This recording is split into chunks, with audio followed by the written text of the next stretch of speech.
ওয়াকফটা কি? What is ওয়াকফ? এই প্রশ্ন আপনারা যারা এরা ওয়াকফ করেছেন তারা অনেক জানে, কিন্তু যারা ওয়াকফ সম্বন্ধে যাদের ধারণা নেই তাদেরকেও তো জানতে হবে হোয়াট ইজ ওয়াকফ। ওয়াকফ মানে হচ্ছে dedication of the property to Allah. আমি আমার সম্পত্তি আমি আল্লাহকে ডেডিকেট করলাম। আমি যে মুহূর্তে ডেডিকেট করে দিলাম সেই সম্পত্তির মালিক আমি নই, সম্পত্তির মালিক হচ্ছে আল্লাহ। আর আইন কি বলছে? আইন একটা সিস্টেম তৈরি করে দিয়েছে, সেই সিস্টেমের মধ্যে মেকানিজমের মধ্যে দিয়ে এই আল্লাহর সম্পত্তিকে যারা রয়েছেন, সে মুতুয়ালি বলুন, ওয়াকফ বোর্ড বলুন, ওয়াকফ কাউন্সিল বলুন, এবং সমস্ত ধর্মীয় মুসলিম তারা দায়িত্ববদ্ধ ওয়াকফ প্রপার্টি আল্লাহর সম্পত্তিকে তাকে ঠিকমতো মেনটেন করা। তাহলে আজকে এই আল্লাহর সম্পত্তি, ওয়াকফ সম্পত্তি, সেই সম্পত্তিকে আজকে কেড়ে নেওয়া হচ্ছে কেন? কেন সেখানে হাত দেওয়া হচ্ছে? সেটা কি সংবিধান সম্মত না সংবিধান বহির্ভূত? ভারতবর্ষের সংবিধানের আর্টিকেল 26 যেটা বলেছে freedom to manage religious affairs, subject to public order, morality and strength, every religious denomination or any section thereof shall have the right to establish and maintain institutions for religious and charitable purposes. তাহলে একজন মুসলিমের তার অধিকার রয়েছে যে ধর্মীয় প্রতিষ্ঠানে যেখানে ওয়াকফ সম্পত্তি দেওয়া হয় যার উদ্দেশ্য হচ্ছে রিলিজিয়াস এবং চ্যারিটেবল পারপাস এবং সোশ্যাল পারপাস, ব্যক্তিগত নয়, সেই পারপাস যখন রয়েছে, তাহলে আমার মানে মুসলিমের যদি সেই সম্পত্তি যে আঘাত দেওয়া হয়, সেই রিলিজিয়াস ফেথকে যদি কোনো ডাইরেক্টলি আর ইনডাইরেক্টলি যদি আঘাত করা হয়, তাহলে সেই চিন্তা ভাবনা, সেই বিল, সেই আইন ভারতবর্ষের সংবিধানের 26 নম্বর ধারার কে ভায়োলেট করে। Article 26 is violated. সংখ্যালঘু সম্প্রদায় এই ভারতবর্ষের বুকে ভারতবর্ষের সংবিধান অনুযায়ী প্রোটেক্টেড, তাকে আঘাত দেওয়া যায় না।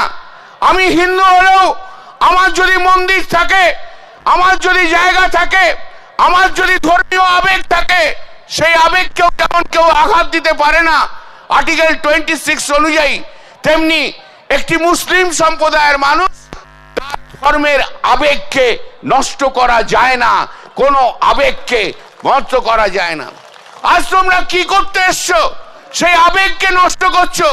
মুসলিম সম্প্রদায়ের আবেগ, মুসলিম সম্প্রদায়ের মানুষের অধিকার, সেই অধিকারকে আজকে নষ্ট করা হচ্ছে। আমরা চুপ করে বসে থাকি কি করে? এই ওয়াকফ বিল যখন ইন্ট্রোডিউস হলো সেদিনকে পার্লামেন্টে আমরা বিরোধিতা করেছিলাম। তারপরের দিন জেপিসি তৈরি হয়েছিল, দিদি মমতা বন্দ্যোপাধ্যায়, আমি সেদিনকে ছিলাম না, আমি সেদিন বাইরে ছিলাম, দিল্লির বাইরে। দিদি আমাকে ফোন করে বলল, কল্যাণ তোমাকে আমি জেপিসি বিলে, জেপিসির যে বডি তৈরি হয়েছে, আমি তোমাকে সেখানে রাখলাম, তোমাকে লড়াই করতে হবে আমার ভারতবর্ষের পশ্চিম বাংলার মুসলিম সম্প্রদায়ের মানুষের জন্য, ভারতবর্ষের মানুষের সম্প্রদায়ের মানুষের সংখ্যালঘু সম্প্রদায়ের মানুষের জন্য লড়তে হবে। দিদির অনুপ্রেরণায় সেই লড়াই আমরা করছি। লড়াই চলবে, जंग अभी जारी है, जंग तो रहेगा ही और चलेगा। मोदी जी आप किसी को नहीं, अब ममता बनर्जी और तृणमूल कांग्रेस को डराना नहीं सकेगा। हम लोग लड़ेंगे, जंग लड़ेंगे। जितना खून से जो इतना खून इधर से निकला है और निकलने दीजिए, उसमें ये कुछ नहीं है, लेकिन और खून जरूरत होगा तो हम शरीर से निकलेंगे। भारतवर्ष को कम्युनल फोर्स का विरुद्ध में, भारतवर्ष को नॉन सेक्युलर फोर्स के विरुद्ध में हम लोग का जंग जारी रहेगा।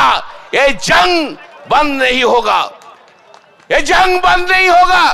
कितना देना होगा खून दे ले लेंगे, कितना अपमान सुनना है सुन लेंगे, कितना गाली सुना देंगे सुन लेंगे। पार्लियामेंट के अंदर में जितना मर्जी आप कीजिए, जरूरत हम लोग पीछे घूम के नहीं देखते हैं, क्योंकि जानते हैं देश का जनता, देश का मुस्लिम, देश का हिंदू हम लोग का साथ है, हम लोग आगे बढ़ेगा। आएंगे हम बात बात में थोड़ा थोड़ा करके आएंगे। ये जो वक़्फ़ ये जो वक़्फ़ अमेंडमेंट बिल है, वो वक़्फ़ अमेंडमेंट बिल का डेफिनेशन चेंज किया है, उसको लिए हम लोग का ऑब्जेक्शन दिया है। কেন হবে? এতদিন ধরে যদি একটা ওয়াকফ বিল হয়ে থাকে তার টাইটেলটাকে কি চেঞ্জ করা যায়? নমেনক্লেচারকে চেঞ্জ করা যায়? তুমি কিসের জন্য নমেনক্লেচার চেঞ্জ করে দেবে? ওয়াকফ বিল সমস্ত দিককে কভার করে, সেখানে ও ওয়াকফে আজকে যে ইউনিফাইড ওয়াকফ ম্যানেজমেন্ট এম্পাওয়ারমেন্ট এফিসিয়েন্সি এত সব কথা বলছো, কোথায় গেল সেই এফিসিয়েন্সির? কোথায় কম হয়েছে? যদি কমতি হয়ে থাকে, আমি একটা কথা প্রায়ই বলি জানেন তো, সে ভারতবর্ষের পার্লামেন্টে দাঁড়িয়ে দাঁড়িয়ে আমি বলি এই ভারতবর্ষের আইনের কোনো কম নেই, ভারতবর্ষে আইন কোনো কম আইন নেই, প্রচুর আইন আছে। গলদটা কোথায়? গলদটা হচ্ছে যারা ইমপ্লিমেন্ট করে তারা ইমপ্লিমেন্ট করতে পারে না, তাই গলদ। যদি কেন্দ্রীয় সরকার ঠিকমতো 1995 সালের আইনকে ঠিকমতো ইমপ্লিমেন্ট না করাতে পারে, যদি কেন্দ্রীয় সরকার আজ তাদের বিজেপি যেখানে সরকার রয়েছে, সে উত্তরপ্রদেশ বলুন, সে বিহার বলুন, সে মহারাষ্ট্র বলুন, সেখানে যদি তারা আইনকে প্রয়োগ না করে থাকতে পারে, তার জন্য মুসলিম সম্প্রদায়ের দোষ নয়, দোষ হচ্ছে কেন্দ্রীয় সরকারের দোষ। সেই জায়গাটাকেই আগে মেনে নিতে হবে। আজ ওয়াকফ, যে ওয়াকফের মধ্যে দিয়ে আপনারা জানেন ওয়াকফ করতে হলে কি করতে হয়? হয় দলিল দিতে হবে, কিংবা মুখে বলেও অনেক সম্পত্তি ওয়াকফ হয়েছে। ওয়াকফ লিখিতভাবে ওয়াকফ হয়েছে আর অলিখিতভাবে ওয়াকফ হয়েছে। মুখে বলে দিয়েছে আমি আমার সম্পত্তি ওয়াকফ করে গেলাম, ডেডিকেট করে গেলাম, তাই তো? আমি ঠিক বলছি তো? আজকে কি করতে চাইছে? মূল সমস্যা কোথায় নিয়ে যেতে চাইছে? যেগুলো দলিল আছে দলিল আছে, কিন্তু যে ওয়াকফ ডেডিকেট করা হয়েছে মুখের কথাতে, আজকে সেই ওয়াকফ প্রপার্টিগুলোকে তুলে নেবে সেন্ট্রাল গভর্নমেন্ট, তারই ব্যবস্থা করা হচ্ছে। কি করে প্রপার্টি হয়? আপনাদের একটা ইলাস্ট্রেশন দিই, রায়সিনা হিল আপনারা জানেন, দিল্লির রায়সিনা হিল, যেখানে প্রেসিডেন্টের হাউস রায়সিনা হিল বলে না, আজ থেকে 200 থেকে 250 বছর আগে সেটা একটা গ্রাম ছিল, রায়সিনা ভিলেজ। বিরাট বড় রায়সিনা ভিলেজ ছিল। সেই গ্রামে অনেক মুসলিম সম্প্রদায়ের মানুষ থাকত। তাদের নামাজ পড়ার জন্য পার্লামেন্টের সামনে যে মসজিদটা আপনারা দেখতে পান, সেই মসজিদটা ওয়াকফ করা হয়েছিল। তার জন্য কিন্তু কোনো দলিল নেই, মুখে বলে সেখানে ওয়াকফ করা হয়েছে। ওয়াকফ প্রপার্টি। আর সেই মসজিদ 200-250 বছরের জন্য রয়েছে। সেই মসজিদে কে আসেনি নামাজ পড়তে? স্বাধীনতার আগে ভুট্টা থেকে আরম্ভ করে, ফকিরউদ্দিন আলী আহমেদ থেকে আরম্ভ করে, আবুল কালাম থেকে আরম্ভ করে, ভারতবর্ষের বিশিষ্ট মুসলিম থেকে আরম্ভ করে, বিদেশ থেকে যারা এসছে তাদের থেকে আরম্ভ করে, আর সেই মসজিদে নামাজ পড়তো। আজ যদি আপনি সেখানে কাগজ না দেখাতে পারেন, তাহলে কি আর ওয়াকফ প্রপার্টি থাকবে না? কেড়ে নেবেন। আমি আমার ছোটবেলায়, আমার মনে আছে, আমার ছোটবেলা থেকে যখন একটু বড় হয়েছি, আমি তো বিভিন্ন জায়গায় ট্রান্সফারেবল ছিল আমার বাবার চাকরি, সে হরিপাল বলুন, পান্ডুয়া বলুন, আমি গেছি, পড়াশুনো করেছি। তো দরগা দেখা যায়, দরগা ছোট ছোট ছোট ছোট ছোট ছোট ছোট ছোট দরগা। আজ থেকে 30 বছর আগেও অনেক মসজিদ ছিল না, কিন্তু দরগা ছিল।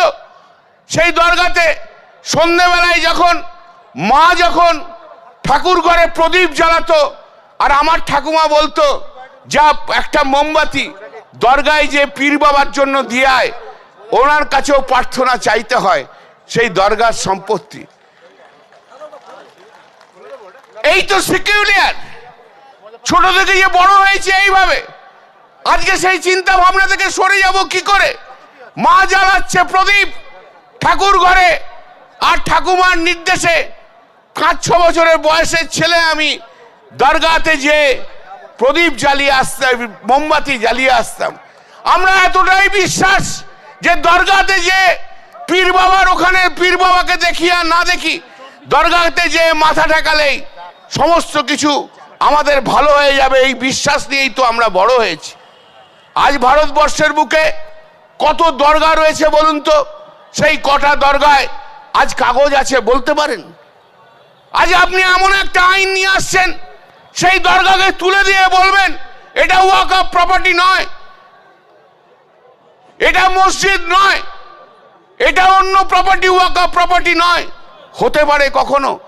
100 বছর 100 বছর ধরে যে সমস্ত প্রপার্টি ওয়াকফ প্রপার্টি হিসেবে আজকে গণিত হয়ে এসছে, আমরা জানি যেখানে এখানে মসজিদ আছে, এখানে দরগা আছে, এখানে মুসলিম ইনস্টিটিউট আছে, এখানে মুসলিম হসপিটাল রয়েছে।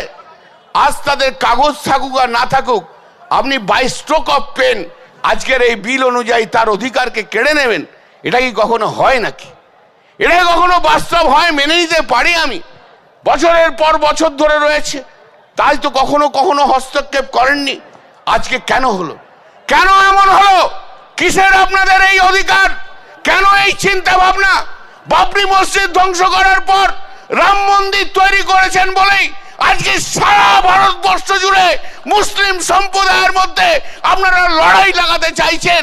মুসলিম সম্প্রদায়ের সমস্ত সম্পত্তি অধিকারকে আপনারা নিয়ে নিতে চাইছেন। আপনারা ঘুর পথে বলতে চাইছেন যেটা মসজিদ নয়, এখানে মন্দির ছিল, এটা দরগা নয়, এখানে মন্দির ছিল। এই লড়াই আমরা লড়তে দেব না, আমরা এই লড়াই লড়তে দেব না। ভারতবর্ষের বুকে, ভারতবর্ষের বুকে হিন্দু মুসলিমের লড়াই নরেন্দ্র মোদী আপনি যতই চেষ্টা করুন লাগানোর, লাগাতে আমরা দেব না, আগাতে আমরা দেব না। দরকার হলে আরো রক্ত বইবে আমাদের শরীর থেকে, কিন্তু হিন্দু মুসলমানের ঐক্য এই ভারতবর্ষের বুকে থাকবে, সেই ঐক্যকে নষ্ট করতে দেব না।